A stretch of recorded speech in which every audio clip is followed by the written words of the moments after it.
பிரியமானவர்களே, கர்த்தர் வெறுக்கிறதான ஒரு 7 காரியங்களை பற்றி நீதிமொழிகள் 6ஆம் அதிகாரம் 16 19 வரை உள்ள வசனங்கள்ல நம்ம வாசிக்கிறோம். நான் வாசிக்கிறேன், நீங்க பாருங்க.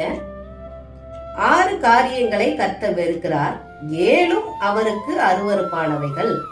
அவையாவன: மேட்டிமையான கண், பொய் நாவு, குற்றமற்றவர்களுடைய இரத்தம் சிந்தும் கை, துராலோசனையை பிணைக்கும் இருதயம், தீங்கு செய்வதற்கு விரைந்தோடும் கால், அபத்தம் பேசும் பொய் சாட்சி, சகோதரருக்குள்ளே விரோதத்தை உண்டு பண்ணுதல் ஆகிய இவைகளே.